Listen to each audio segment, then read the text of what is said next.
temas como el truco, como las calles, la Recoleta, patio, que llaman en Fervor de Buenos Aires, Luna de Enfrente, que fue su primer Perdón, libro. por favor, todos apaguen las cámaras para que se oiga bien.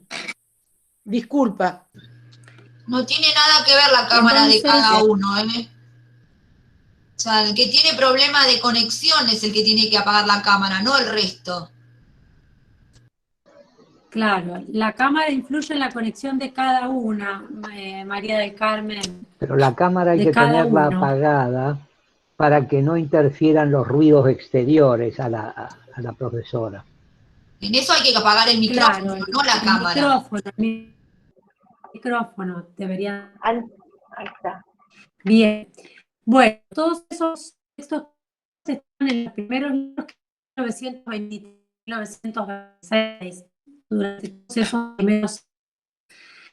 Todos esos textos que Borges escribió en un intento de rescatar la ciudad perdida, los barrios, sus personajes.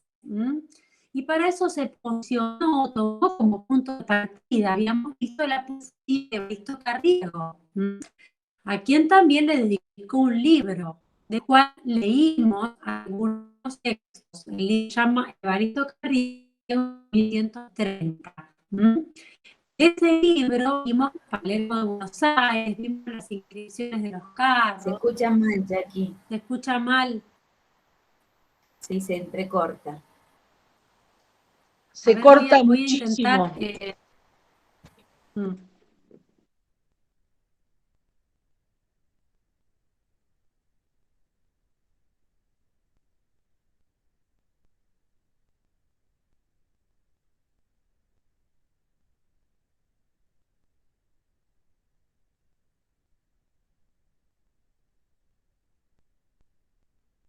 Me parece que Jacqueline abandonó la reunión. No, Seguramente acá tiene algún estoy. problema No, de conexión. no, Ah, sí, sí, estás acá ahí, estoy. no te veía. No, estaba Bien. tratando de reiniciar el router. A ver ahora sí. Eso A te ver iba a si. sugerir, o reiniciarlo o que salgas y vuelvas a ingresar a la reunión. Voy a salir. Pero Voy a bueno, salir. estas cosas, viste, que a veces pasa, que hay unos minutitos que por ahí se entrecorta más y después se normaliza. Un poco ambiguo todo el sistema como Voy a para salir, darle un Flor. tiempo. Dale, y volvé a ingresar, total nosotros te aguardamos. Alguien creo que está compartiendo la pantalla. Ahora estoy. Bueno, sí, son estas cuestiones, ya nos vamos a acostumbrar a estas plataformas.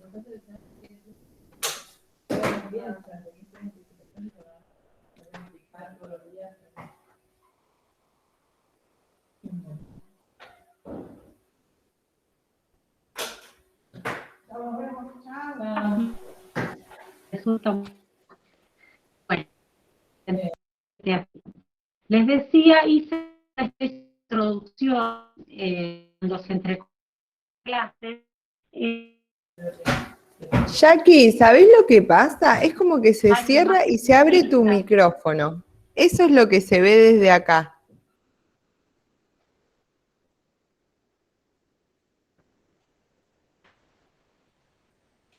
Desde acá veo que está apagado el micrófono de Jacqueline. Claro, a mí también me da la misma sensación, no como si se le cortara la voz, sino como que se habilita y se cancela el micrófono. Eso es lo que yo veo. Tu micrófono apagado, Jacqueline, por ejemplo, se ve así. Aparece tu micrófono como apagado, así se ve.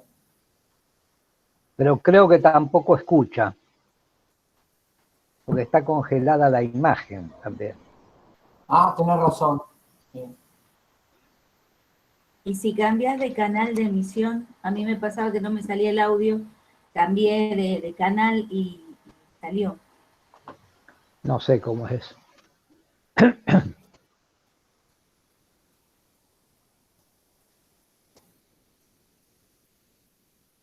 Tiene congelada la imagen. Bueno.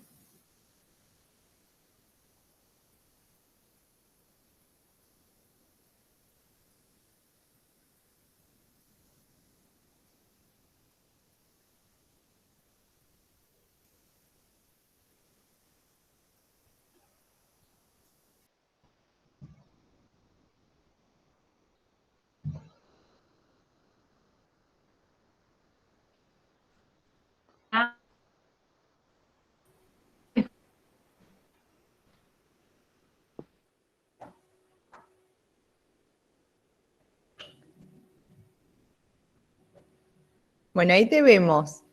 Bien. Ahí me ven. Sí, Y Bien. te también tenés escuchamos audio mejor. absoluto. Sí, te escuchamos Bueno. mejor. Bueno, a ver ahora entonces, si podemos retomar.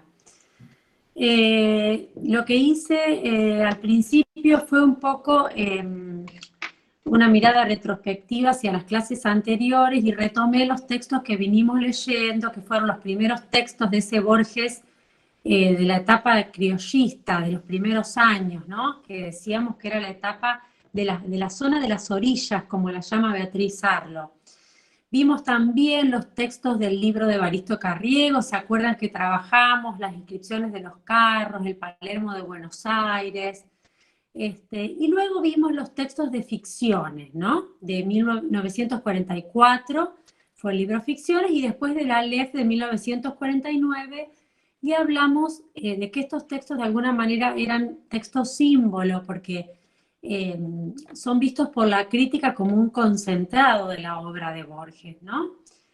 En este recorrido acotado y arbitrario, yo siempre digo que es arbitrario, que hemos trazado, que hemos dado algunas acciones que Borges y las hemos dado, que básicamente están en conflicto. Quería hacerlo, la literatura de Borges es una literatura de conflicto. Y ese conflicto comienza ya en su infancia. Creo que esto lo había mencionado en alguna oportunidad. La tensión entre la biblioteca de los libros ingleses en Suiza, luego, y por otro lado, sus antepasados guerreros, fundadores, su linaje de sangre, que fue el linaje materno, las armas versus las letras. Esa tensión cruza toda su obra y esto está muy bien desarrollado en el texto de Piglia que yo subí a comunidades, que se llama Ideología y Ficción en Borges, que salió originalmente en la revista Punto de Vista. Es un artículo, un número de 1979, en el que Piglia sostiene que la escritura de Borges se construye en el movimiento de reconocerse en un linaje doble. La contradicción y la tensión están ahí, dice Piglia, y son el mito de origen de la escritura, lo que de alguna manera respalda la escritura de Borges. La diferencia entre los dos linajes se transforma en la oposición entre dos lenguas. ¿Cuáles son esas lenguas? El inglés y el español.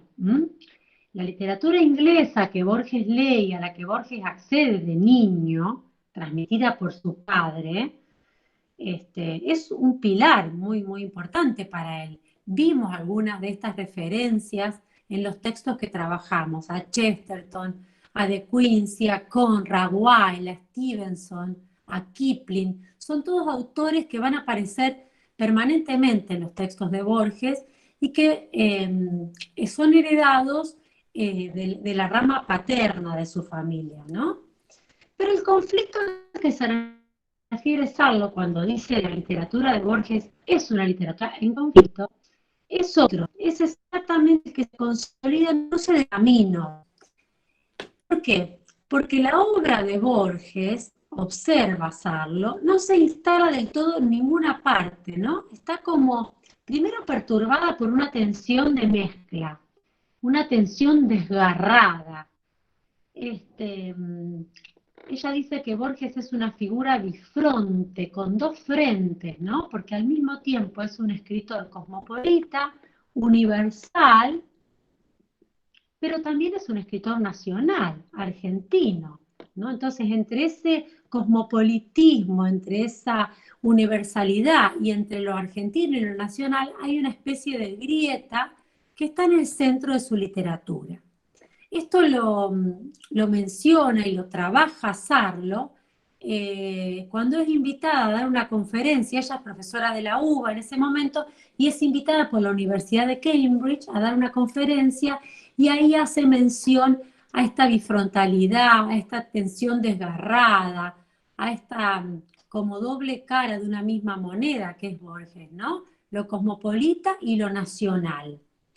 Y también ella ahí desarrolla el tema de los márgenes, ¿no? Y dice que desde un margen, que sería este país periférico como es Argentina, Borges logra que su literatura dialogue con la literatura occidental, pero al mismo tiempo hace del margen de este país periférico una estética. Es la que vimos en los años 20, ¿no? Y encuentra su originalidad, dice Sarlo, como escritor, pero también como crítico, como cuentista, pero también como filósofo. O sea, Borges es todas esas cosas a la vez. No sé si habíamos mencionado esto antes, pero creo que es muy importante, ya que es el lugar que Borges y que su literatura ocupan, según Sarlo, en la historia de la literatura, ¿no? Sarlo habla de un vaciamiento de nacionalidad, dice, ¿no? Porque ella sostiene que Borges es más fuerte que la literatura argentina, que Borges desborda la literatura argentina, ¿no? Y algo parecido también va a decir Alan Pauls en el texto del Factor Borges, que tienen un fragmentito ahí en Comunidades. No es precisamente donde él habla de esto, pero bueno, en el mismo libro, él de alguna manera coincide con Sarlo en esto, ¿no? En que Borges es más fuerte que la literatura argentina, ¿no? O es la literatura argentina. ¿Qué más ¿Qué más vimos durante estas clases que le dedicamos a Borges? Vimos los temas que desarrolla, cuáles son los temas, por decirlo, los temas claves a los que Borges recurre en la mayoría de sus textos, y vimos que en muchos él desarrolla problemas teóricos, problemas filosóficos como el destino de los hombres, como el tiempo, como la muerte. Sus relatos de fines de los años 30 y de mediados de los años 50 ponen el acento en cualidades más literarias y menos vitales de la literatura. Vimos la reflexión teórica, cómo desarrolla reflexiones teóricas sobre temas diversos, la especulación, las proezas técnicas o retóricas, el estilo, la erudición, que hablamos de la erudición la clase pasada y tomamos el texto de Pauls para referirnos a este tema. No sé si recuerdan, ¿no? Que Pauls decía que la erudición de Borges pasaba de alguna manera por esa especie de más que nada de abrir, ¿no?, a los lectores, de presentar a los lectores los textos del mundo, ¿no? Él decía que lo que hacía Borges era una especie de poner en el saber, poner la literatura en un espacio popular, ¿no? Las bibliotecas están presentes en sus textos, los detectives, los laberintos, las paradojas filosóficas, exotismos orientales, ¿no? También aparecen. Es decir, temas bastante alejados del mundo, por decirlo de alguna manera, de la vida, del aquí y ahora, de lo concreto. Otros tics que vimos, otros tics borgianos que vimos, han sido la cita, la copia. Piglia menciona también en este artículo que le subí, la astucia que tiene Borges para falsificar. Y esa astucia que tiene para falsificar es como una especie de núcleo que ordena sus textos, ¿no? Porque aparece todo el tiempo. La reescritura de textos ajenos, y esto es lo importante según Sarlo, porque Borges piensa desde un principio en la fundación de la escritura desde la lectura y a partir de la lectura. Entonces, reescribiendo textos ajenos, lo que hace Borges es apelar a que esos textos hayan sido leídos por su lector o que el lector vaya en busca de esos textos a partir de que aparecen en sus propios textos. ¿Se entiende el juego que hace con la reescritura? Es apelar siempre a esa presencia atenta del lector, es dispararle al lector infinitas posibilidades de búsqueda. Y un poco en esto me quería detener ahora y me quería referir ahora como otra marca muy fuerte en la literatura de Borges, y es la lectura. Borges ubica a la lectura en un lugar muy importante. De hecho, él sostuvo que leer es un arte más elevado que escribir. No sé si ustedes recuerdan, pero una de las citas más importantes de Borges, de más conocidas, no importantes, perdón, más conocidas, que tiene más difusión, es la que dice que otros se jacten de las páginas que han escrito, a mí me enorgullecen las que he leído. La cita no es así de corta, sí, es más larga y está en un texto que se llama Un lector, del libro Elogio de la Sombra. Es un libro de 1969. Borges siempre predicó el placer de lo no obligatorio de los libros, del respeto hacia el lector. Hay pocos escritores que hayan exaltado tanto la dimensión material, física, del acto de leer. Leer para Borges es una adicción, para él mismo, es una adicción desde su infancia. Y por eso él ubica al lector en ese espacio tan importante, tan primordial. Es más importante el lector que la obra para Borges. Y les quería leer un fragmento del texto de Pauls, cuando él se refiere a la importancia de la lectura. Y Borges dice, Pauls cita a Borges y dice, puede haber dos explicaciones opuestas con respecto a en qué consiste el placer general de leer, ¿no? Le preguntan a Borges, ¿en qué consiste el placer general de leer? Y Borges dice que puede haber dos explicaciones, ¿no? Que son opuestas. Por un lado, dice, el individuo se evade de sus circunstancias personales y se encuentra con otro mundo. Pero puede ser que al mismo tiempo ese otro mundo le interese porque está más cerca de su verdadero ser que sus circunstancias, ¿no?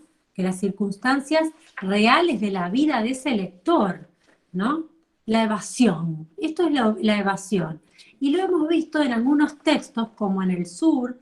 ¿Se acuerdan que Juan Dalman, cuando va subiendo la escalera, se choca con el batiente porque está totalmente sumergido en la lectura del libro que está llevando en sus manos? Entonces la evasión está presente también en sus ficciones, ¿no? En sus personajes ficcionales, que también son ávidos lectores. Bien. Después dice Borges también con respecto a la lectura, no hay libro que preexista a la experiencia de su lectura.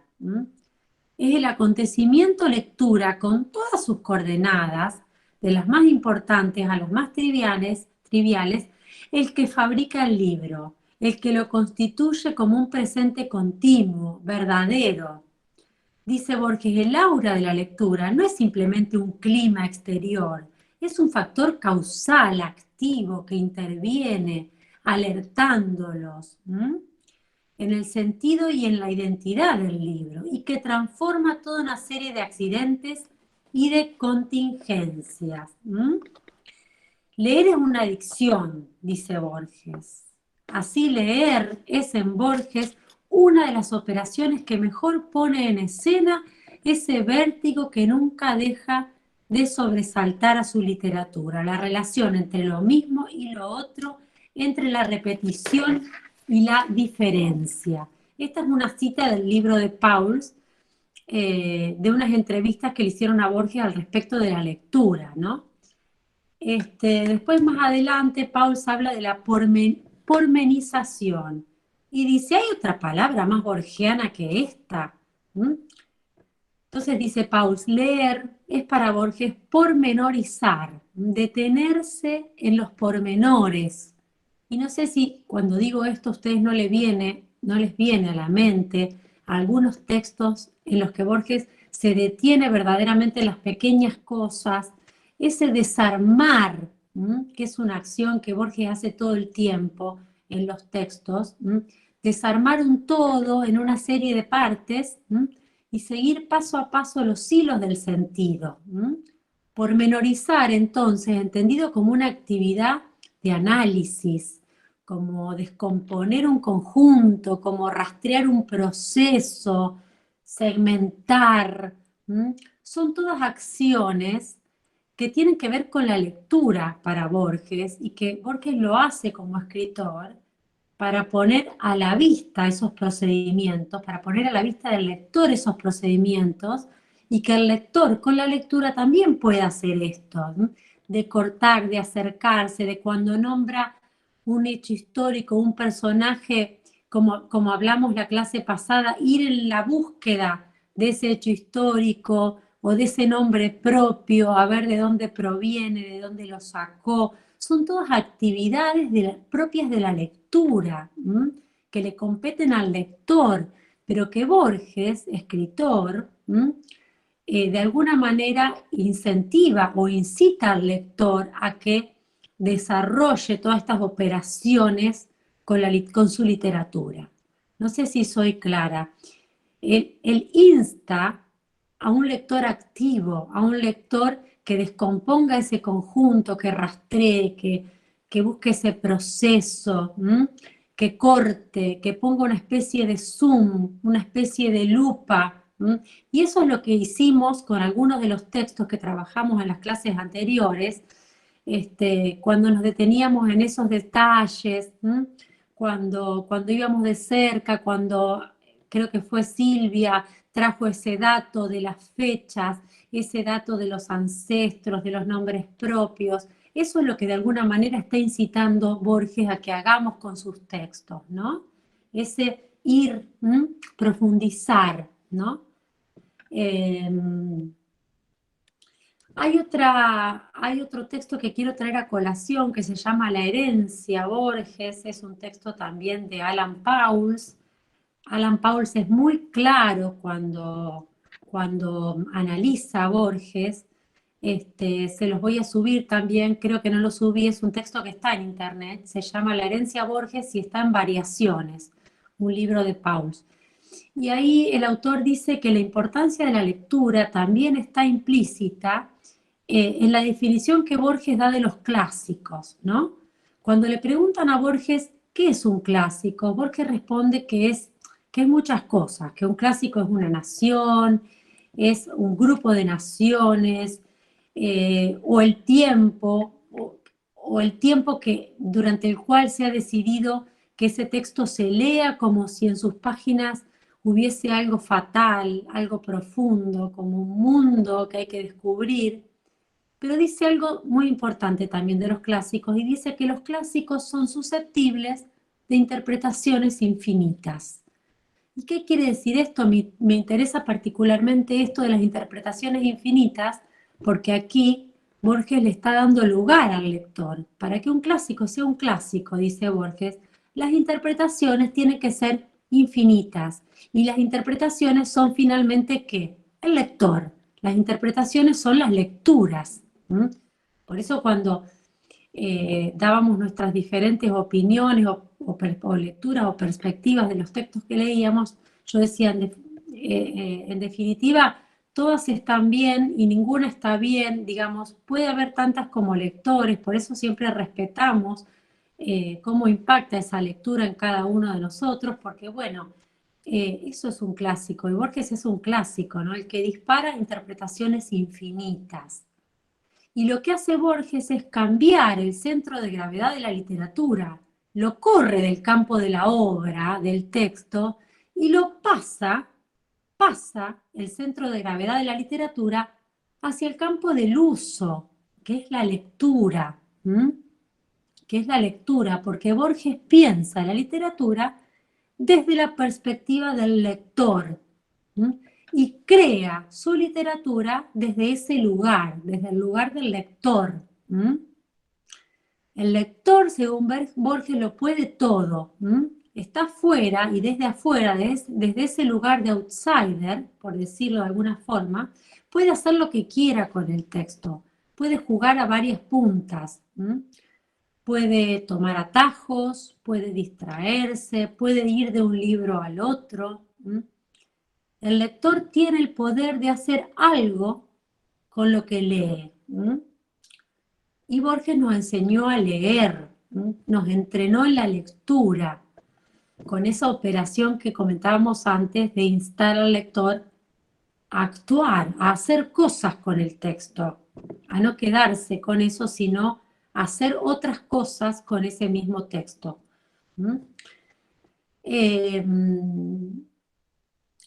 Dice Borges que el que puede pararse ante la literatura como un lector puede escribirlo todo.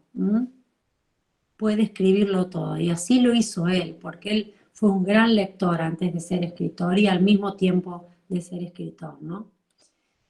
Y hablando también del lector, hay otro aspecto que quiero mencionar, y es la recepción que tuvo Borges en los años 50, 60, unos 20 años más tarde, de escribir esos ensayos de índole tan intelectual como son los de discusiones, los de ficciones y los de la Aleph, que son los que hemos leído en las clases anteriores, ¿no?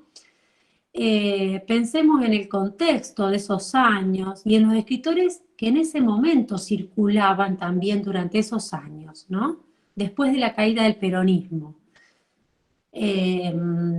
Borges era un escritor problemático, la izquierda casi ni lo leyó, porque no era un escritor comprometido socialmente, como pueden haber sido otros escritores que circulaban en ese momento, como Castillo, como Sábato, ¿no? Borges era un escritor rico en literatura, pero era un escritor pobre en humanidad, dice Pauls. Se ubicaba del lado de las ideas, del lado de las abstracciones, pero no de las experiencias ni de las emociones, no del lado de la sensibilidad, ¿no? Vivía como en una especie de ostracismo. Me parece que es un buen término el ostracismo para definir ese lugar en el que se ubicaba Borges en ese momento, ¿no? Pensemos en los textos que hemos leído, pensemos en esos desarrollos teóricos de los cuentos de Borges, en esos ensayos filosóficos. Muy lejos estaba de la realidad argentina, del aquí, de la ahora, de ese momento, de lo social. Siendo que en ese momento otros escritores como Castillo, como Sábato, como Cortázar incluso, eran más humanistas, más lúdicos, eran escritores que encarnaban de alguna manera el ideal de un escritor más cercano a la gente, ¿no? Y les quiero leer un fragmento de un texto de Castillo, de Castillo sobre Borges, ¿no? Cuando a él le preguntan si le gusta Borges, ¿no? Cuando a Castillo le preguntan si le gusta Borges. Este texto está en el texto de Pauls, El factor Borges, ¿no? Dice así: en 1964, uno es un escritor maduro por Sábato y Castillo, ¿no? Y el otro, la cabeza de la nueva generación. Ante el caso Borges, sin embargo, ambos razonan de maneras sorprendentemente parecidas, como lo demuestran sus respectivas contribuciones al número consagratorio de la revista francesa L'Erne, que es una revista en la que se publican algunos textos críticos de Borges, ¿no? Y le preguntan a Castillo si le gusta Borges. Dice: no me gusta Borges, dice Castillo, lo admiro. Ese matiz es mi tesis. La firmeza, la agresividad, la voluntad de distinción son sin duda de Castillo. La prosa, curiosamente, es de Borges. ¿Se entiende este comentario? No me gusta Borges, lo admiro. La agresividad, digamos, la voluntad y la distinción con que Castillo se expresa sobre Borges es de Castillo. Pero la prosa, la forma de expresarse, ese no me gusta Borges, lo admiro, es una prosa de Borges, es una forma de expresión tomada de Borges. Por eso Pauls va a decir después: hasta el que escribe sobre Borges, escribe como Borges. Es imposible evadir a Borges. Es imposible evadir a Borges, dice Pauls. Hasta cuando se lo critica, se lo analiza, se lo hace expresándose como se expresa Borges. Por eso cuando Castillo dice no me gusta, lo admiro, lo que dice, lo dice Castillo, pero la forma en que lo dice, la forma en que lo dice, es una forma muy borgiana de hablar. Es una forma muy borgiana de hablar. Castillo se presenta como el portavoz de una camada de escritores formados por Sartre, por Camus, por Pavese, y sin duda por el sábado que nacionalizó el existencialismo en el túnel y en Sobre héroes y tumbas. Difícil que la literatura de Borges, enrarecida encima por sus recalcitrantes posiciones políticas, se llevara bien con la tradición del humanismo de izquierda.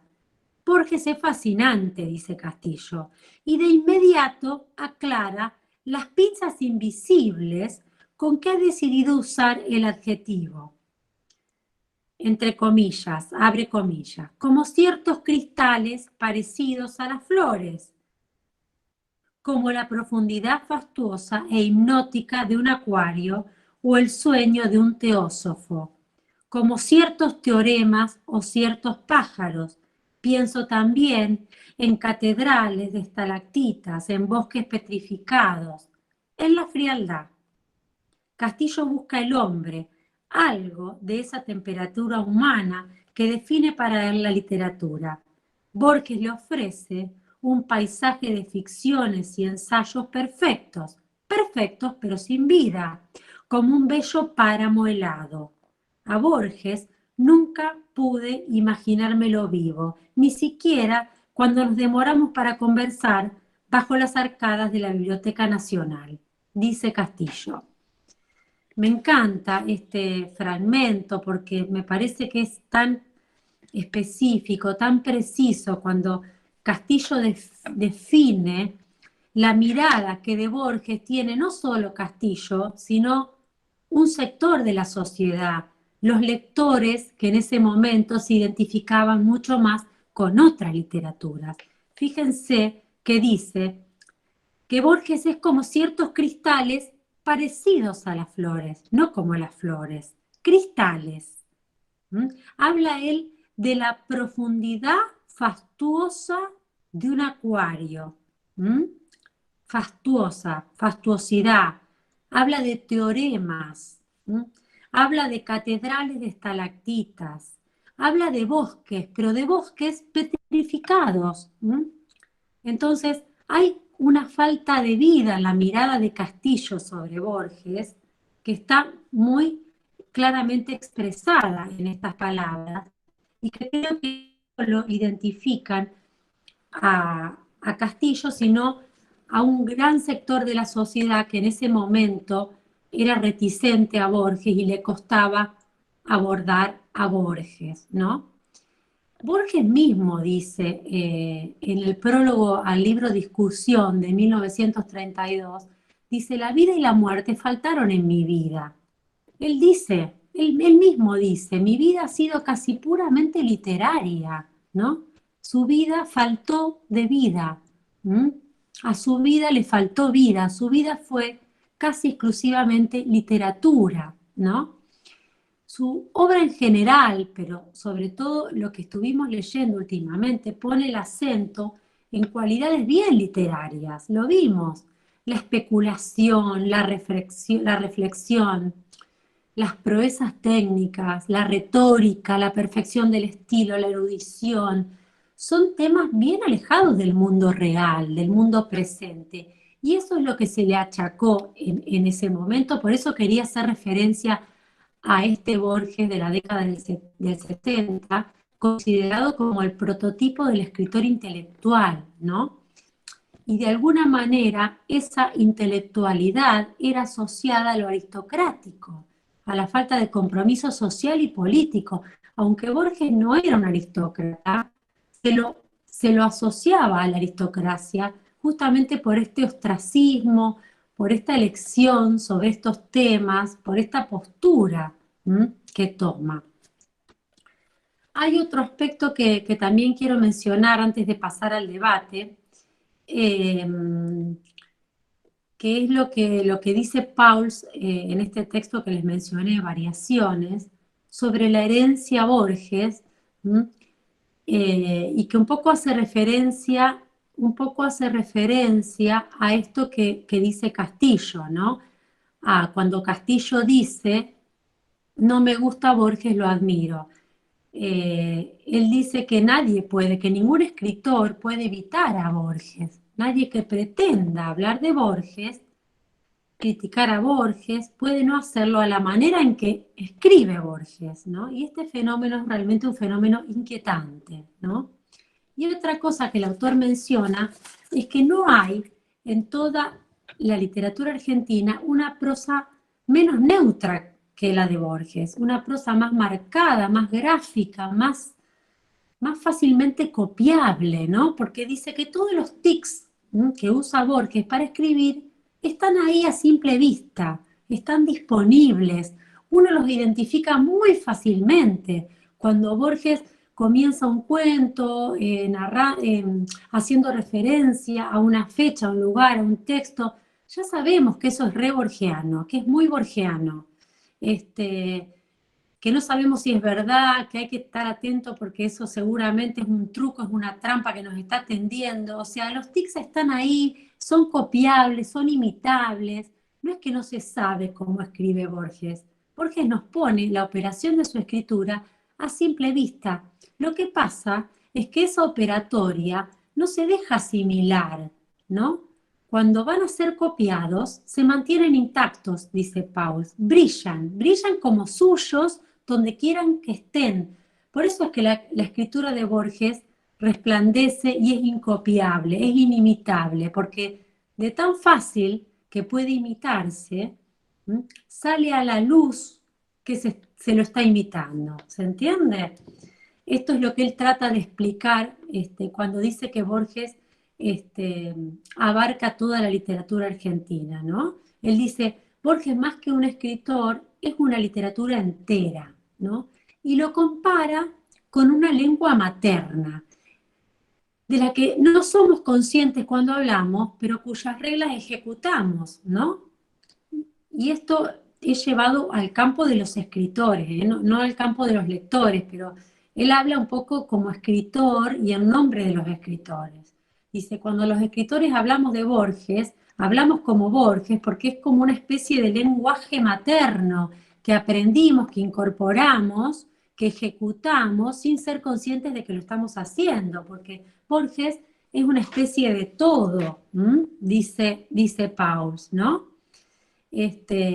Borges es la literatura argentina porque la relación de pertenencia pasó a ser una relación de identidad, como también lo sostiene Sarlo, ¿no? Nada de la literatura le es ajeno porque no hay una fuera de Borges para la literatura argentina. Bien, me fui un poquito del horario, hoy nos vamos a ir un poquito del horario porque, bueno, tuvimos estos problemitas de conexión, así que nos vamos a extender un poquito en el debate. No quería dejar de mencionar estas cuestiones antes de que pasemos la clase que viene a ver un poco la relación de Borges con Bioy Casares y con Silvina, y ya nos vayamos corriendo más hacia la figura de Bioy, de Silvina Ocampo.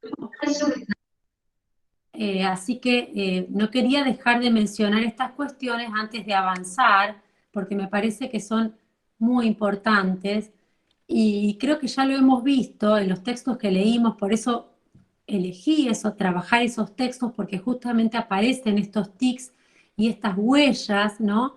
Para que sea más fácil de ver. Ustedes seguramente podrán avanzar en la lectura de Borges, y ya con todos estos elementos,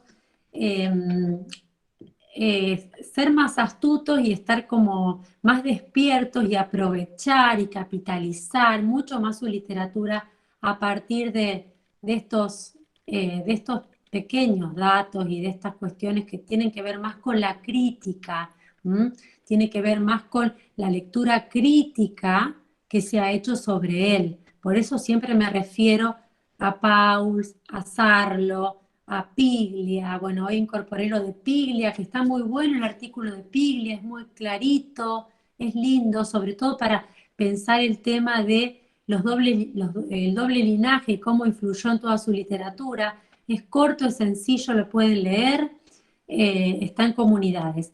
Y también el texto que les dejé de Infobae, bueno, él ahí habla más de la cuestión biográfica, histórica, es un texto más general y no tan de análisis crítico, pero me pareció que era importante que lo tuvieran también. Bueno, ahora me gustaría escucharlos a ustedes, si tienen algún comentario, si después de las lecturas que hicieron, si alguno abordó alguno de los textos y quiere hacer alguna pregunta o algún comentario, algo para que reflexionemos en el grupo. Así que abro la palabra, como siempre, levantando la mano. Raquel es la primera. Vayan levantando la mano de a uno y lo que les voy a pedir es una cosita, que si alguien habla en una oportunidad, después le dé el turno a otra persona y a no ser que no haya nadie disponible para hablar, que puede reiterar una opinión, porque si no, a veces hay gente que me parece que queda atrás o que no se anima o que no puede participar. Así que vamos a tratar de hacerlo lo más democrático posible de esta forma. Bueno, Raquel, te escucho, Raquel. Sí, yo lo que quería comentar, porque yo el otro día te había hablado del libro que estaba leyendo, que es, se llama Borges, una biografía, y es de Horacio Salas. Y ayuda mucho a entenderlo, porque la biografía, toda la biografía, desde que él, digamos, empezó a leer y a escribir, cuenta su historia y toda relacionada con escritos de él. O sea, te lleva a algo que él escribió. En realidad empieza hablando de sus abuelos, de su bisabuelo, y te lleva a relatos de él, donde de alguna manera los nombró o lo relacionó con eso. Y es muy interesante, te ayuda mucho a entender por qué escribía así en determinado momento, o de quién escribía, porque por ahí uno no lo entiende en el momento, en el texto, de quién estaba hablando. Así como nosotros lo entendimos en la historia del guerrero y la cautiva, porque él explícitamente decía que hablaba de su madre, ¿no? O de su abuela, no me acuerdo ahora, de la abuela. Pero en otras cosas vos podés llegar a ver por qué escribía de esa manera y a quién se refería. Igual que lo que hablábamos la otra vez de los nombres. Y es muy interesante. El que la pueda, yo creo que está en PDF también y que se puede bajar. Eso nomás. Gracias, Silvia, gracias. Los que quieran pueden en los comentarios subir un PDF o mandarme a mí y yo lo subo a la bibliografía. Igual no me gusta abrumar tanto con bibliografía porque parece que estuviera ahí como, bueno, no importa, lo voy a subir. Total, el que quiere lo puede leer, no es obligación. Pero no los quiero marear con tanta bibliografía. Imagínense la cantidad de bibliografía crítica que hay sobre Borges. Enorme, enorme. Entonces, bueno, no es mi intención abrumarlos, pero bueno, sí darle algunas pautas. El artículo de Infobae, dice Adriana, es muy claro y ampliatorio. Muy bien. Silvia Schneider quería participar, levantó la mano. Silvia. Sí, hola a todos. Bueno, yo lo que leí mucho de lo que pusiste en comunidades me pareció súper interesante y yo creo que ese comentario donde lo popular y lo no popular, o sea, el escritor popular y el no popular influenció incluso su posición política y las divisiones políticas que había influenció mucho, ¿no?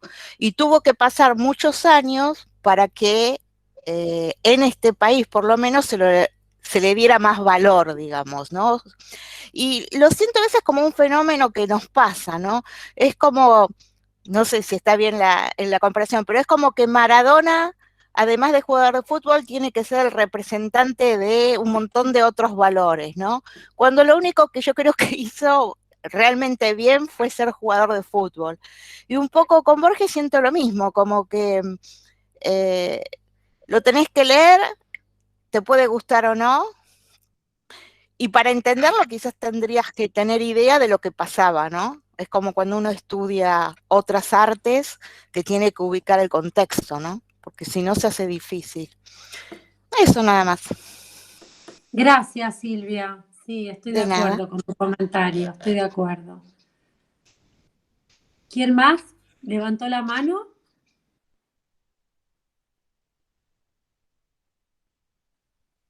¿Puedo? Sí, Liliana. No, yo estuve leyendo hasta donde pude, donde me dieron los tiempos, a Estela Canto sobre Jorge Luis Borges. Y hay algunas cuestiones que me llamaron mucho la atención. El impacto de cuando se conocen, habla de que físicamente no era muy favorecido, todavía menos de lo que ella pensaba, le habían dicho, y que cuando le da la mano, le da una mano así, como floja, como saludan a veces algunas personas, como no acostumbrado al contacto directo. Y otra de las cosas que me parece que en alguna parte está en la escritura de Borges todo esto. Digo, no escribía para los aplausos, porque escribía, se gustaba bien y si no, también. Y otro aspecto que él está orgulloso de lo que leyó, más de lo que escribió, y a Estela Canto le llevaba todos los días un libro, pero no era que le llevaba un libro de regalo, le llevaba un libro y le sacaba otro de la biblioteca, y según el hermano de Canto, dice que se llevó muchos más de los que le regaló. Bueno, eso también era Borges, ¿no? Un poco está relacionado con las chicas que recién hablaban, ¿no? Uno quiere como el campo perfecto y bueno, no. Vean. Muy bien. Es muy lindo el texto de Estela Canto. Es hermoso. Sí, hay cosas. Soy Silvia, ¿puedo hablar? Sí, Silvia, claro, adelante. Para seguir con Estela Canto, por eso me meto ahora. Sí, Silvia. Yo leí el libro de Estela Canto, lo terminé hace un ratito. Y la verdad es que no me gusta tanto como a vos, Jacqueline, posiblemente, por un par de cuestiones. Digamos, en general, me parece una buena descripción del momento histórico y de la ideología antifascista, anti-hitleriana y antiperonista de Borges, que ella no comparte totalmente el tema del antiperonismo. Pero no me parece bien cuando ella habla de dos capítulos que ella menciona diciendo Estela Canto. Yo diría que más bien es un canto a Estela, porque en esos dos capítulos, uno casi al inicio y otro al final, creo que lo humilla a Borges. Borges escribe para ella hermosas cartas plenas de amor verdaderamente. Cualquier mujer estaría encantada con eso. Y le escribe poemas, la espera, pero ella trasunda, al menos en lo que yo leo, permanentemente un desprecio por Borges, al que describe justamente como dando la mano flácido, o en otro momento hacia el final lo describe como gordo e informe. Además, en un punto... Él se autorreconoce gordo. No sé ¿Cómo? Que él se autorreconoce gordo en algún momento. Sí, hacia el final del libro él mismo dice, pues cuando vuelve de Estados Unidos se reconoce obeso, pero ella lo describe gordo e informe. Esas son palabras de ella. Sí. Y luego, quiero terminar rápido, lo que más me molestó fue cuando ella habla de sus reuniones con el psiquiatra o psicólogo Cohen Miller y pone de manifiesto cuestiones que son, para mi gusto, yo soy psicóloga, estoy jubilada, pero que no deberían ser publicadas porque son de lo más privado e íntimo de una persona. y ella las publica con un total desparpajo, diría yo.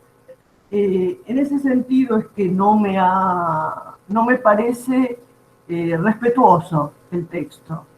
Y donde ella aparece, se pone a sí misma en un pedestal idealizado, quizás donde la puso Borges también, y de ahí no se baja. Bueno, no quiero seguir más para... Bien, bueno, bien, muy bien tu opinión. Yo creo que se puede advertir un narcisismo importante en el texto de Estela Canto, pero creo que de alguna manera Estela Canto ahí adelanta lo que son ahora y que fueron después las escrituras del yo.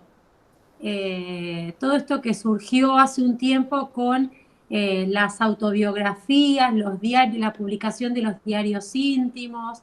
Es un género que podemos estar de acuerdo o no, pero hay mucha gente que le molesta justamente cuando los escritores publican parte de su vida privada en los textos, pero bueno, es un género que sí. Sí, perdón, Jacqueline, pero una cosa es la autobiografía y donde el escritor o cualquier sujeto habla de sí mismo, y otra cosa es cuando alguien, me parece a mí, se extralimita.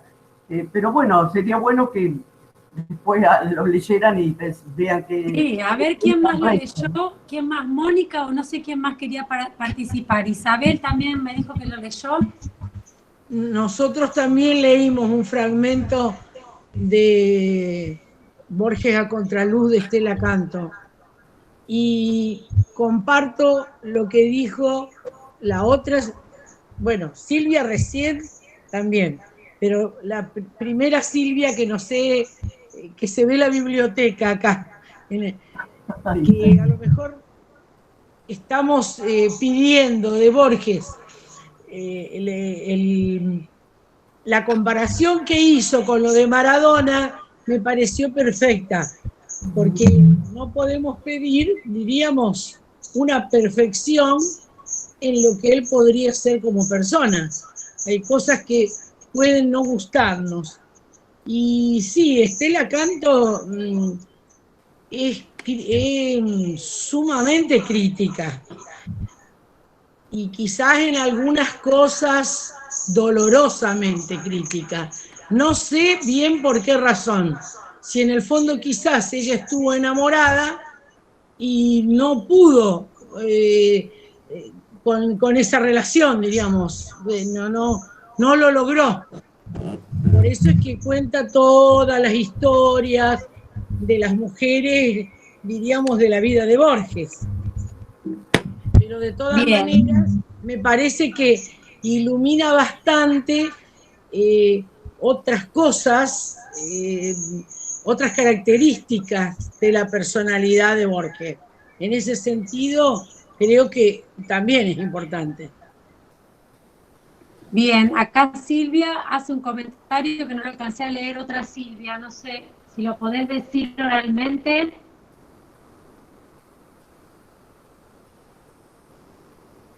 Creo, no sé si soy yo la Silvia que nombras, pero yo soy Silvia también. Sí. Creo, porque yo a alguna lectura de Canto le agregué las películas que vos habías mencionado o insinuaste. Y también tiene su parte de aporte. Y creo que Canto ha sido una gran provocadora, al menos para su época y en todos los aspectos. Y también creo que tenía una sensación con Borges que nunca se termina de definir, porque no puede llevarlo al plano de lo humano. Creo que no puede llevarlo al plano de lo humano, y que tal vez escriba con despecho.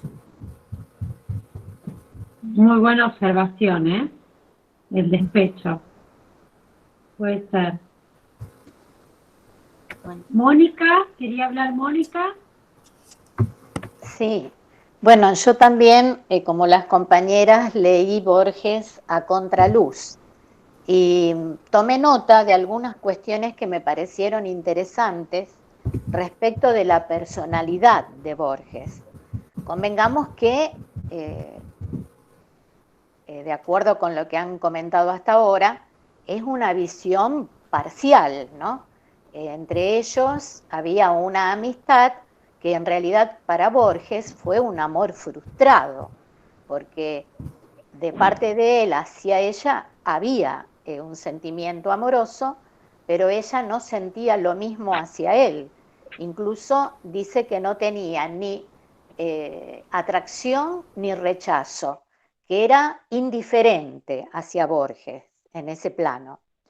Y yo tomé nota de algunas características que ella menciona, y dice, por ejemplo, que Borges era enigmático, contradictorio, escurridizo, tenía una personalidad elusiva, era prisionero de las convenciones, sumamente sumiso, porque incluso en un pasaje describe una conducta de parte de él en un lugar donde solían reunirse a cenar, cosa muy habitual durante los años en que tuvieron esta amistad, y él solía levantarse de la mesa para hacer una llamada telefónica, que a ella siempre le resultaba bastante extraño porque no sabía a quién llamaba. Y en un momento dado, y con cierto disimulo, se acerca para escuchar y reconoce que está hablando con su madre, a la que le está dando cuenta Borges del lugar donde se encuentra, de la persona con quien está, como marcando una dependencia bastante notable en esa relación madre e hijo. Y después, bueno, a raíz de todas estas características de él, de su personalidad, algo que me llamó la atención es que ella describe, mejor dicho, como un acto de liberación la decisión de Borges de irse a Ginebra en los años previos a su fallecimiento. Bueno, habría más para comentar, pero lo que también me resultó interesante del libro, que no lo terminé de leer, es cómo describe Estela Canto la vida social de los principios del siglo XX en las clases adineradas, y cómo marca la diferencia entre esa clase social y ella, siendo uruguaya, pareciera que las características en el país vecino de gente en una condición similar no eran las mismas, como si acá esta clase con más poder tuviera una necesidad imperiosa de hacer notar este poder y esta riqueza. Borges, como bien señalaste, no pertenecía a la alta sociedad, digamos, pero tenía un vínculo estrecho con Bioy Casares y Silvina Ocampo, y fue a raíz de ese vínculo y de encuentros en la casa de estos escritores donde él conoce a Estela Canto. Me da curiosidad seguir leyendo por los comentarios que han hecho mis compañeras, ¿no? Así que seguiré con la lectura. Buenísimo, gracias Mónica, gracias. ¿Alguien más quiere dar una opinión? No necesariamente sobre el libro de Estela Canto, ¿no? Sobre algún otro texto o sobre alguna cuestión relacionada con Alicia y después Susana Petruzzi. Sí, Alicia.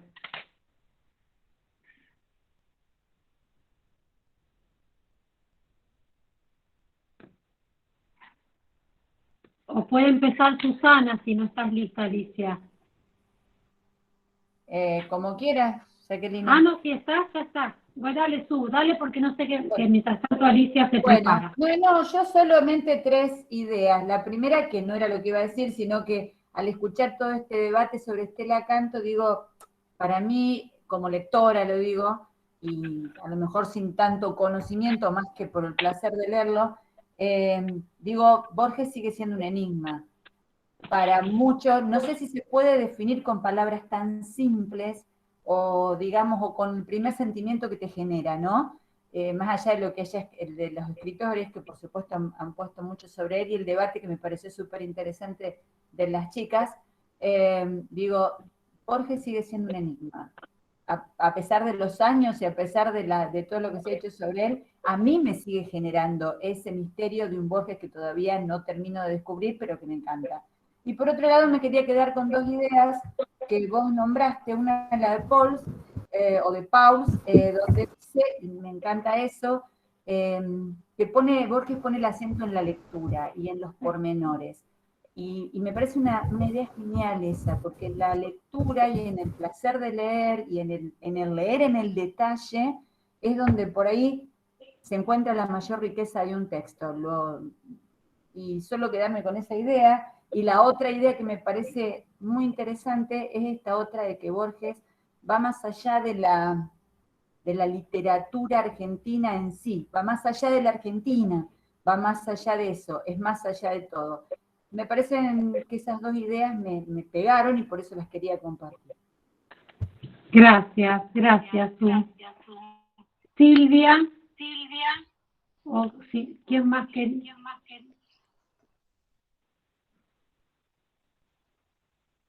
Alicia.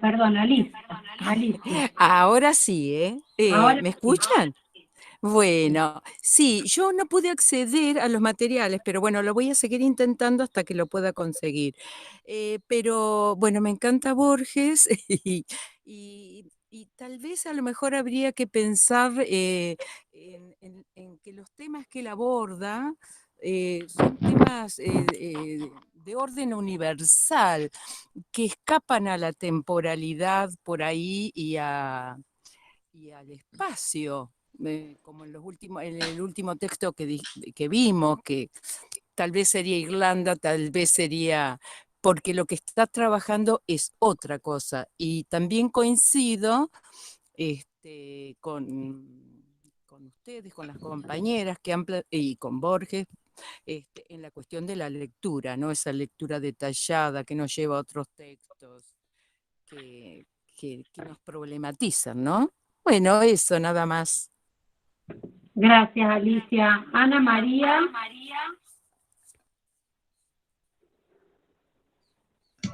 Sí, yo te quería preguntar si vamos a ver Piglia, porque estuve leyendo en estos días Respiración Artificial, y hace una referencia a Borges con respecto a otros escritores, a Paul Broussac, que me llamaron la atención.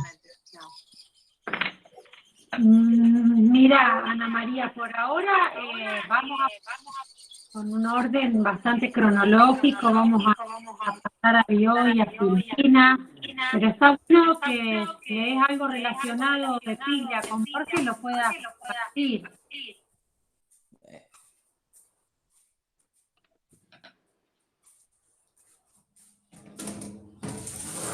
No te escuché. María José, ¿quería participar también? Sí, hola, buenas tardes. Quería hacer un breve comentario respecto del artículo de Infobae, que digamos que me pareció bastante esquemático, pero que hay alguna referencia muy interesante en relación a Borges y el premio Nobel.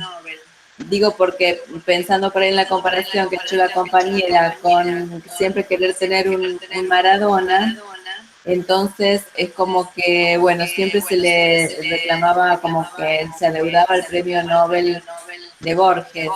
Y me parece que ahí en Infobae hace una referencia interesante, María Kodama, diciendo que Borges pagó con no tener el premio Nobel por su libertad, porque esto que hemos estado comentando nosotros, como acá en la clase lo que se ha comentado, como lo erudido que era Borges y digamos cuestiones que eran más de elitistas, era algo que no cuadraba la lección del premio Nobel. Ha hecho, no me acuerdo la referencia exacta, pero está mencionado también Infobae en relación a eso, que no le habían dado nunca el premio Nobel a él. Muy bien, gracias María José. María del Carmen también quería participar. Bueno, la verdad que han dicho tantas cosas. La clase de hoy, si todas me gustan y las aprecio. Por favor, cierren los micrófonos los que no están hablando porque se escucha con eco. ¿Ahora?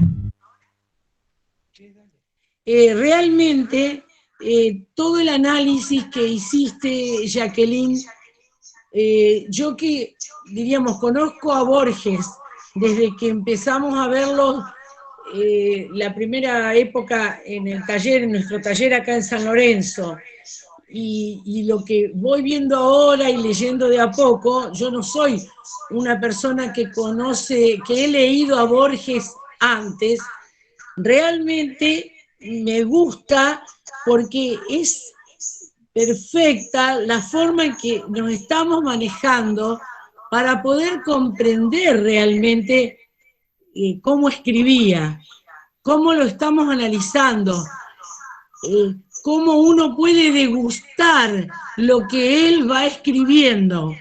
Y ante cada cuento de los que no conozco o que no he leído nunca, esa sensación de cuando uno abre una ventana y piensa con qué me voy a encontrar, creo que es algo maravilloso. Nada más que eso, agradecer y también todo lo que cada compañera va agregando, que sirve de mucho. Gracias, María del Carmen, gracias. ¿Alguien más quiere hacer algún comentario?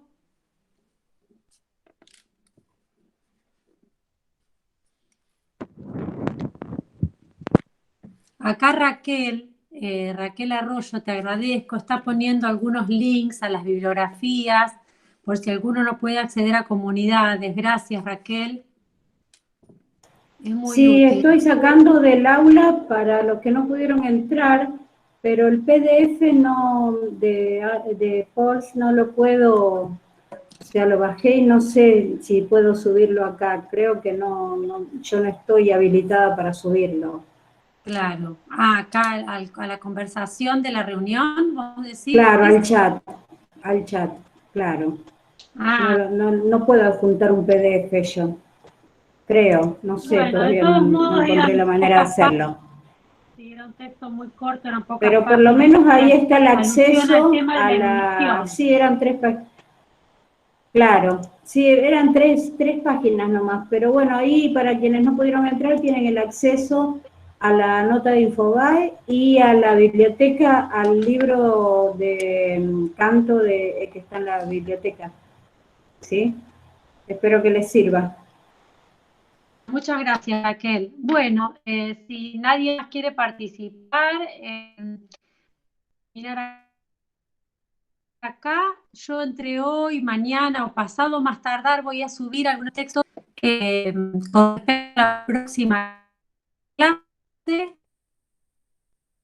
Como les digo siempre, no se presionen por las lecturas, subir un video, vamos a seguir con la relación, como les dije, entre Borges y Bioy para pasar a más a Bioy Casares y seguir por Silvino Campo. Esa es la idea que tengo para las próximas clases, así que bueno, les voy a ir subiendo los textos que corresponden al sitio de comunidades. Gracias a todos por participar. Lamento no poder tener la cámara prendida, pero bueno, no había forma sino de que la clase fluyera con la imagen. Un beso grande para todos y para todas, que tengan buena semana y nos encontramos el lunes próximo. A cuidarse. Cuídense. Gracias, Jacqueline. Gracias, grupo.